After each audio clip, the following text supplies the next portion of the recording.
Sir, that sentence just gave away your company. The words didn't rise above a calm tone, but they cut through the room sharper than any raised voice ever could.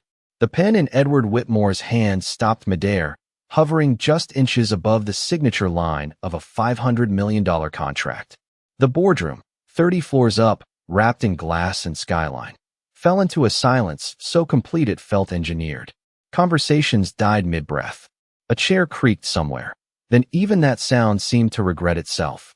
Edward didn't look up right away. Men like him never rushed reactions. Not when they controlled everything in the room. Not when every eye waited for him to decide what mattered. He finished the motion of placing the pen down slowly, deliberately, then leaned back in his leather chair as if time itself answered to him. Only then did he turn his head. The voice had come from the far edge of the room, near the wall where people weren't meant to exist, where assistants stood quietly, where service staff moved like shadows, where no one important ever looked twice.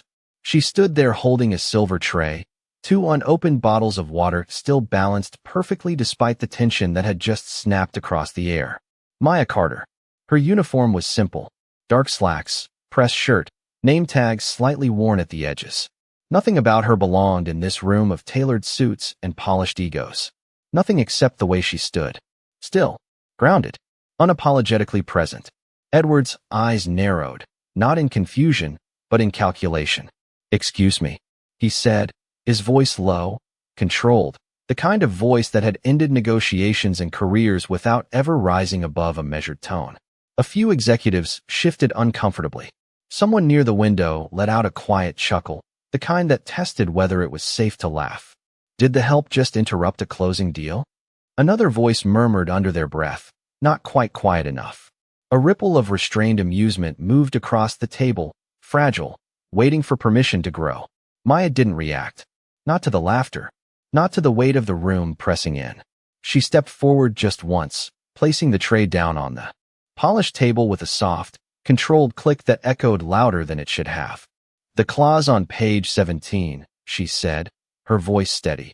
"It's written in Italian, but the legal structure follows a regional interpretation, not standard international usage." Edward's expression didn't change, but something behind his eyes shifted. Slight, almost invisible, the kind of shift only someone used to reading power would recognize. He tapped the contract once with his finger, slow, rhythmic. "And you read Italian?" he asked. This time, the amusement in the room surfaced more clearly. A man near the center leaned back, arms crossed, already smiling like he'd heard enough. "9 languages, actually," Maya replied. No hesitation, no performance, just fact. That did it. The laughter came out louder now, filling the space that silence had just abandoned. It wasn't cruel on the surface. It didn't need to be. It was the kind of laughter built on certainty, certainty about who belonged and who didn't. Edward let it play for exactly 2 seconds. Then he raised one finger. The room obeyed instantly. Silence again. Controlled. Ordered. 9 languages, he repeated, his tone almost curious now, but edged with something colder beneath it. He leaned forward slightly, elbows brushing the table, eyes locked on her like he was examining something unexpected, something that didn't fit into the structure he trusted. "Then by all means," he said quietly, "tell me exactly how that sentence is about to cost me everything." For a moment, no one moved, as if the entire room had agreed to pretend she had not spoken, but the contract still sat there, open, waiting, and the weight of $500 million did not disappear just because it had been challenged. So Maya stepped closer, not quickly, not nervously, just one measured step that carried her from the edge of invisibility into the center of consequence. And the soft hum of the air conditioning seemed louder now, pressing against the silence as she reached for the document without touching it. Her eyes scanning the page she had already memorized hours earlier under the harsh fluorescent lights of a maintenance hallway where no one noticed her reading, where she had stood beside a rolling cart and a stack of unopened mail, flipping through pages not out of curiosity, but instinct, the same instinct that had been sharpened over years of secondhand textbooks, public library nights, and quiet determination that no one had ever paid attention to. And now that instinct held steady as she spoke again. "The sentence looks standard," she said, her voice even, "but the phrasing changes liability ownership depending on jurisdiction, And in this version, the interpretation shifts control after execution. A few brows furrowed. The laughter did not return, not yet, but doubt began to replace it. Subtle, uncomfortable, and Edward watched her carefully, not with dismissal anymore, but with focus, the kind of focus reserved for variables he had not accounted for. "Go on," he said, his tone no longer amused, just controlled. And Maya nodded once, acknowledging neither permission nor challenge, just continuing. In standard international contracts, that clause would protect both parties equally. But here, the wording mirrors a regional structure used in northern Italy, where post-signature disputes default entirely to the signing entity listed first, which in this case is your company. A man across the table shifted forward, flipping rapidly through his own copy, his fingers stopping at page 17, eyes narrowing as he reread the line. And another executive leaned over, whispering something that did not quite hide the tension rising between them. "That is not how it was explained," someone said, quieter now, less certain. And Maya continued before the room could regain its footing. "It is not a translation error," she said. "It is a structural one. The words are correct, but the legal meaning changes based on regional usage, and unless you are specifically trained to recognize that difference, it reads as neutral when it is not." Edward's fingers tapped once against the table, then stopped, his stillness sharper than any reaction. "And you recognize that," he said, not as a question, but as a recalibration. Maya met his gaze, steady, unflinching.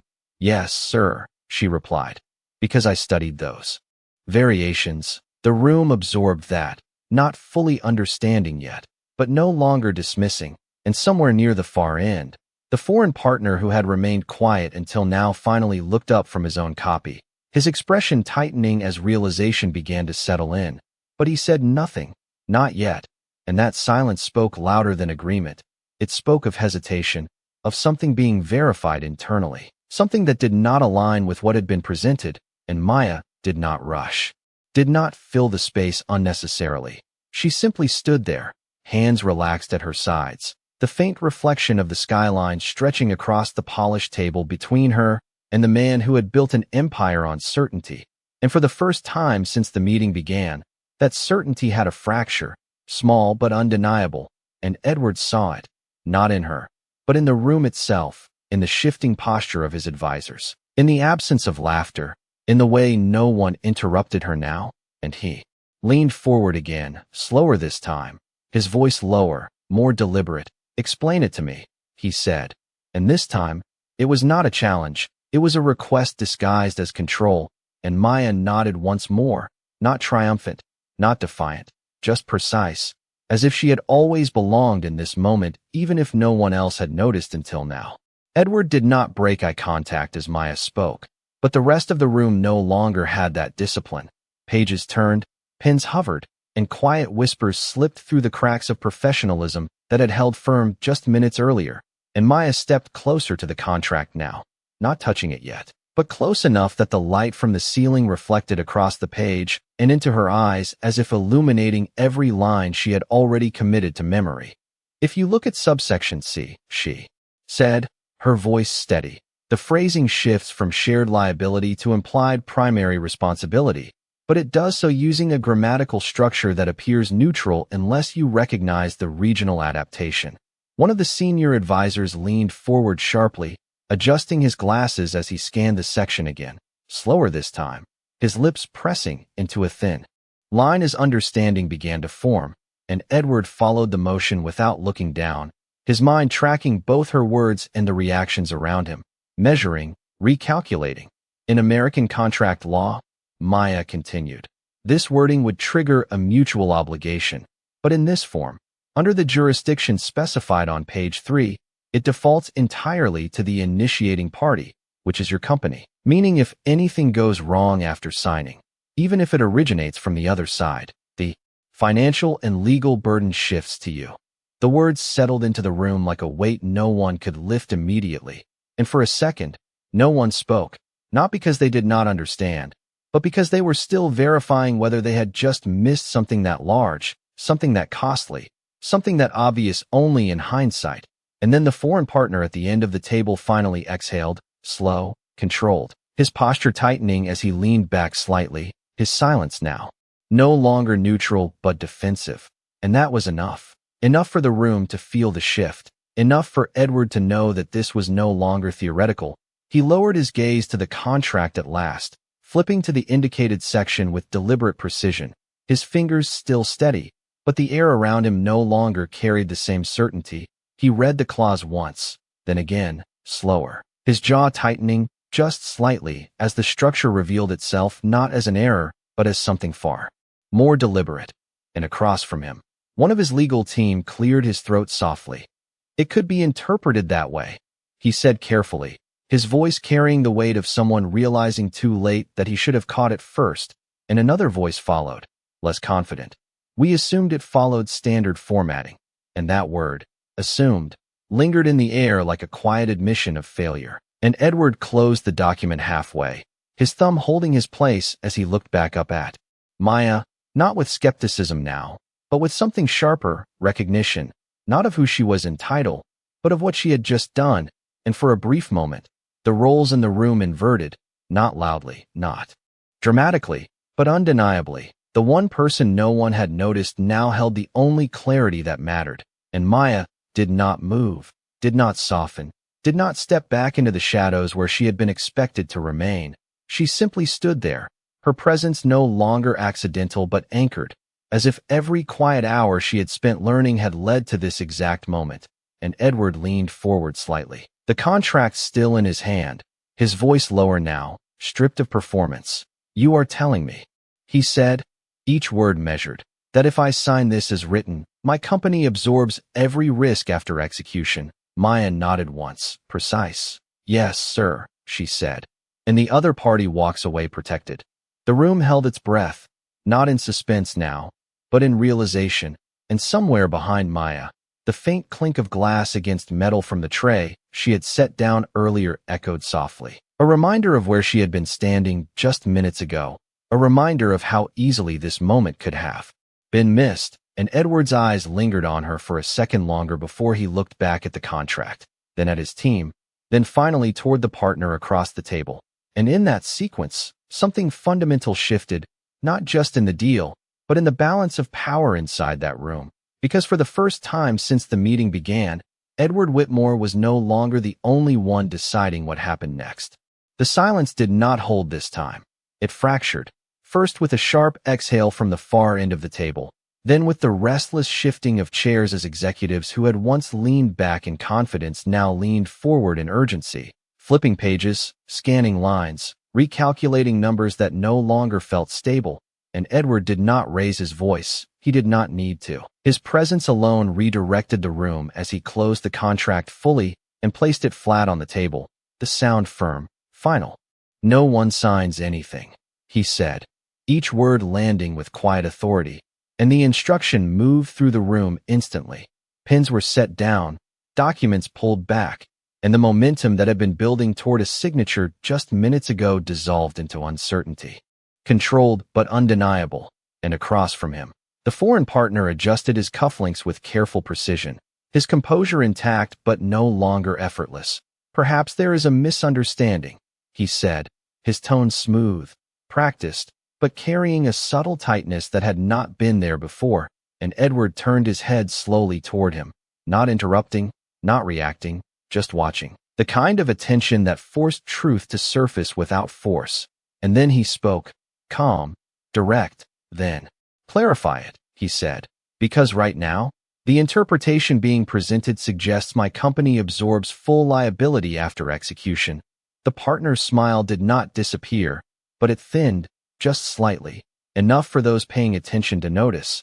And that was when the legal advisor seated 2 chairs down cleared his throat again, this time louder, more deliberate. The clause is unconventional, he admitted, choosing his words carefully. It relies on a regional framework that is not explicitly disclosed in the summary sections, and that admission shifted the room further, not into chaos, but into clarity, the kind that came too late to be comfortable. And Maya remained where she stood, not stepping forward, not retreating, her role in the moment complete, but her presence still anchoring the truth that had just been uncovered. And Edward glanced at her briefly, then back to the contract, then to his team. His mind moving faster than his still posture suggested, connecting details, evaluating consequences, and then he pushed the document slightly across the table, not toward the partner, but toward his own legal team. Review every clause again, he said, line by line. No assumptions. And the word assumptions carried weight now, no longer neutral, no longer safe. And as his team began to comply, flipping through pages with renewed intensity, the room's energy shifted from dismissal to accountability, from certainty to scrutiny, and across the table, the partner leaned back slightly, his fingers steepled as he observed the unfolding tension, calculating his next move. But for the first time, he was no longer controlling the pace, and Edward knew it. He did not rush, did not press. He let the silence stretch just long enough for discomfort to settle where confidence once lived, and then he spoke again, quieter this time, but sharper. Who drafted this version?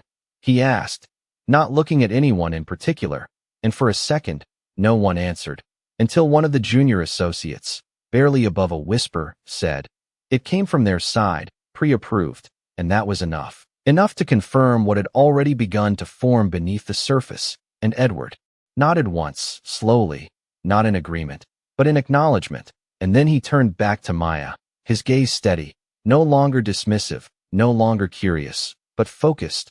Walk me through the exact language, he said, and this time, there was no laughter, no hesitation from the room, only attention, and Maya stepped closer again, not as someone crossing a boundary, but as someone invited into it, her hand hovering just above the page as she indicated the line in question. Here, she said softly. This phrase changes everything. And the room leaned in, not physically all at once, but mentally, collectively, drawn to the point where everything had nearly gone wrong. And as she began to explain again, more detailed now, more precise, the power dynamic that had defined the room at the beginning of the meeting continued to shift, not dramatically, not loudly, but steadily, like a tide that had already turned, and no one could pretend they had not felt it. The explanation did not rush. It unfolded with precision, each word placed exactly where it needed to be. And as Maya traced the sentence with her finger just above the page, not touching it, the room followed her movement like it was the only thing that mattered now. This section, she said, uses a conditional phrasing that appears balanced, but the legal weight is carried by the final clause, not the opening one. One of the attorneys leaned in closer, his pen hovering above the margin as if waiting for permission to rewrite what he had already approved, and Maya continued. In standard usage, the phrase would end with a mutual safeguard, but here, it redirects enforcement authority entirely, and because of the jurisdiction listed earlier, that authority defaults to the initiating party. She paused just long enough for them to see it, not just hear it, and then added, which means you. The words settled heavier this time, not because they were louder, but because they were undeniable, and across the table, the partner finally shifted more noticeably, his posture tightening as he adjusted his seat, his earlier composure now carrying a visible strain. This is an interpretation, he said, his voice still controlled, but lacking the ease it once had. Contracts can be read in multiple ways, and that attempt, subtle as it was, did not land the way it might have earlier, not anymore, not after the room had already begun to see the pattern, and Edward did not respond immediately. He let the statement sit, let it exist long enough to be weighed against everything that had just been revealed, and then he spoke, quiet, direct, not when the structure supports only one outcome. He said, and the shift was complete, not loud, not dramatic, but final. The authority in the room had recalibrated, and for the first time, the partner did not counter immediately. He hesitated, just a fraction of a second, but enough for everyone to notice, and that hesitation echoed louder than any argument could have, and behind Maya, one of the assistants who had remained silent the entire time finally exhaled softly, almost inaudible, but in a room this tense, even that sound carried meaning, and Maya stepped back half a pace, not retreating, just allowing the weight of what she had said to stand on its own, her hands now resting loosely at her sides, her posture unchanged, steady, grounded, and Edward watched her for a moment, longer than before, not as someone evaluating a risk, but as someone recognizing value, unexpected, uninvited, but undeniable. And then he turned back to the table, his decision already forming. "We are not proceeding with this version," he said, and the finality in his voice removed any remaining doubt. The deal, as it stood, was over, at least for now, and the room absorbed that, some with relief, others with quiet concern about what had just nearly happened, and the legal team began gathering their notes, not in conclusion, but in preparation, aware now that every detail would need to be rebuilt from the ground up. And across the table, the partner leaned back slowly, his fingers still steepled, but the confidence in the gesture had shifted into something more measured, more cautious. "We can revise," he said. "Clarify the language." And Edward nodded once, not agreeing, but acknowledging the only acceptable path forward. "You will," he replied. "And this time, there will be no ambiguity." The words landed clean, precise, leaving no space for interpretation. And then, almost as an afterthought, but not quite, he added, "Every clause will be reviewed independently." And that statement, directed at his own team as much as anyone else, carried a quiet accountability that settled across the room. And Maya remained still, not stepping forward again, not inserting herself back into the center, her role in the moment complete, but the shift she had created, still unfolding around her. And as the meeting began to dissolve into controlled movement, documents closing, chairs adjusting, voices lowering into professional tones once more, there was one thing that did not return: the dismissal, the laughter, the certainty that had once defined how they saw her. Because now, whether they said it or not, every person in that room understood the same thing. If she had not spoken, they would have signed, and everything that followed would have belonged to them. The room did not return to what it had been. Even as chairs slid back into place and quiet conversations resumed in controlled tones, something had shifted too deeply to be undone, and Maya felt it not in what people said, but in what they no longer said. No more side glances, no more quiet laughter behind polished hands, just a different kind of silence, one that carried recognition instead of dismissal. And she stepped back toward the wall where she had started, where the tray still rested, with one unopened bottle catching the reflection of the skyline, her fingers brushing lightly against the cool metal as if grounding herself in something familiar, something unchanged, because everything else had just moved without warning. And for a moment, no one spoke to her, not out of neglect, but out of hesitation, as if the room itself was recalibrating how to approach someone they had already decided did not belong. And across the table, Edward Whitmore remained seated, the contract now closed in front of him, his hand resting flat against the cover, not gripping it, not pushing it away, just holding it in place like a reminder of how close the moment had come to crossing a line that could not be undone.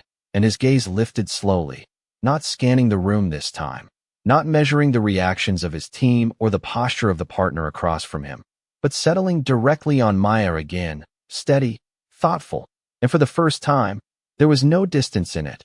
No invisible barrier of status or expectation, just a clear, uninterrupted line of attention. And he studied her for a second longer than the room expected, long enough for the quiet conversations to fade again, long enough for everyone to notice without being told.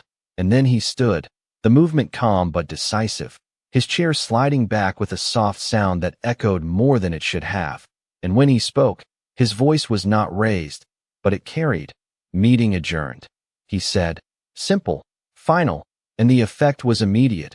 Papers gathered, laptops closed, chairs moved with purpose as the structure of the meeting dissolved into motion. But even as people stood, even as they began to file out in controlled lines of professionalism, their attention lingered, drawn back again and again to the one person who had not moved, who had not rushed, who had not claimed anything for herself. And Maya remained where she was, her posture unchanged, her expression calm, not distant, not proud, just steady, as if she had already accepted whatever came next long before anyone else realized there would be a next at all. And as the room began to empty, the foreign partner rose as well, his expression composed once more, but quieter now, more measured, and he gave Edward a slight nod, respectful, restrained, before turning to leave without another word. the earlier confidence replaced by something closer to caution. And one by one, the rest followed, until the room that had once been filled with voices and certainty was reduced to something quieter, more honest. And when the door finally closed behind the last executive, the silence that remained was different from before, not tense, not frozen, but reflective, like the moment after a storm has passed, and the air has not yet decided how to settle. And Maya exhaled slowly, a breath she had not realized she had been holding, her shoulders easing just slightly as the weight of the moment shifted off her chest.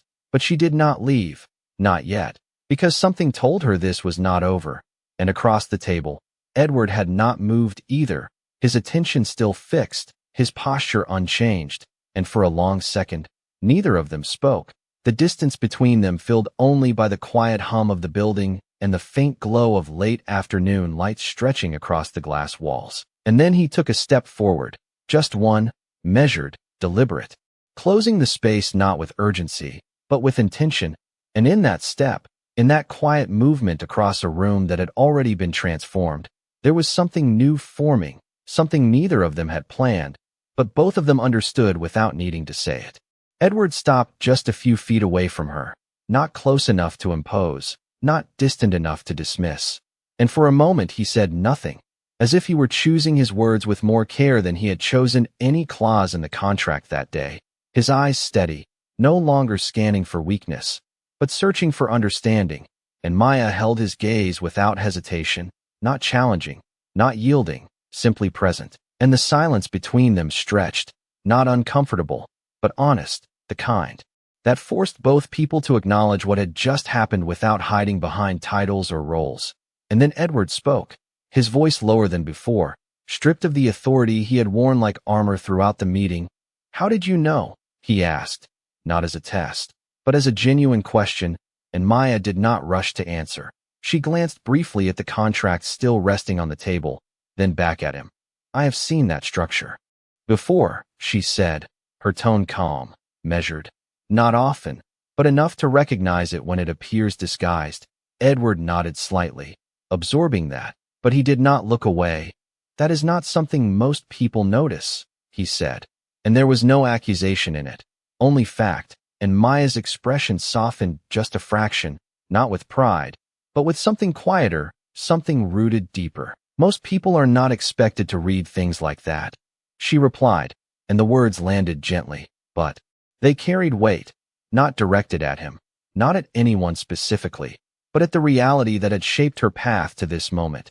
And Edward exhaled slowly, a subtle release of tension that had been building beneath his composed exterior, and for a second, he looked past her, toward the glass walls where the city stretched endlessly beyond, buildings catching the late afternoon light in sharp reflections. A world he had navigated with certainty for years, a world that had just revealed a blind spot he had never accounted for. And when he looked back at her, something had shifted again, not in power, but in perspective. "You said 9 languages," he continued, his voice quieter now, more deliberate. "Which ones?" And this time, the question did not carry doubt, it carried curiosity, real, unguarded, and Maya answered without hesitation, listing them one by one, her voice steady, each language spoken clearly, confidently, not as a performance, but as truth. And as she spoke, Edward listened, not interrupting, not reacting outwardly, but something in his posture changed, the rigid control giving way to something more open, more reflective, as if he were recalculating not just the situation, but his understanding of the person standing in front of him. And when she finished, the room fell quiet again, but it was a different kind of quiet, one that held respect instead of distance. And Edward gave a small nod, almost imperceptible, but meaningful. "And you are working here," he said, not as a question, but as a statement he was still processing, and Maya glanced briefly at the tray, then back at him. "For now," she said, and there was no bitterness in it, no frustration, just acceptance. And that simplicity seemed to affect him more than anything she had said before, because it stripped away every assumption he had made without him even realizing it. And he looked down at his hand resting near the contract, then back at her, and for the first time, there was something close to humility in his expression, not forced, not performed, just present. You stopped me from making a very expensive mistake, he said, his voice steady, but quieter than it had been at any point during the meeting. And Maya did not react the way most people might have expected. She did not smile, did not step forward, did not claim the moment. She simply nodded once, acknowledging the truth of it without needing recognition, and that response, that absence of self-congratulation, seemed to settle something in him, as if it confirmed that what he had seen in the room had not been an act, had not been a calculated move, but something real, something grounded in principle rather than opportunity. And the air between them shifted again, not with tension, but with understanding, and Edward straightened slightly, his posture returning, but not to its previous form, not to the rigid authority that had defined him earlier. Something in it had softened, adjusted, and when he spoke again, there was a clarity in his tone that had not been there before. You should not be invisible in a room like this, he said. And the statement was simple, but it carried more weight than any title he could have offered in that moment, because it acknowledged not just what she had done, but what she had been forced to be before anyone noticed. And Maya held his gaze, her expression unchanged, but something in her eyes reflected the shift as well.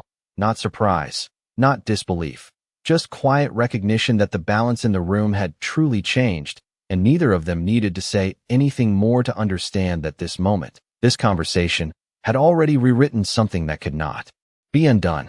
Edward did not respond immediately to his own words, as if he understood that what he had just said carried weight beyond the moment, beyond the room, and for a brief second, he looked at her not as someone standing across from him, but as someone who had been standing unseen in plain sight for far too long. And then he made a decision, not rushed, not dramatic, just clear. "What is your full name?" he asked, his tone steady, and Maya answered without hesitation, "Maya Carter." And he repeated it once, quietly, as if committing it to memory, then turned slightly toward the table where the contract still rested. Unopened now, its authority gone, its presence reduced to a reminder, and he picked up his phone, not to check it, not to defer, but to act, his thumb moving across the screen with precise familiarity, and within seconds, a soft chime echoed through the room as a message was sent. And he placed the phone down again with the same calm control he had carried all day. But this time, it was different, not about control over others, but about alignment with what had just become undeniable. And he looked back at her. "I am having human resources come up," he said, simple, direct, and the words hung in the air for a second, not heavy, not overwhelming, but significant. And Maya did not react immediately, not with excitement, not with relief. Just a quiet stillness as she processed what that meant, not as an opportunity handed to her, but as something she had earned without asking. And Edward continued, his voice even. "You should not be carrying trays in a building where you understand contracts better than the people reviewing them." And there was no exaggeration in it, no attempt to impress, just a statement grounded in fact.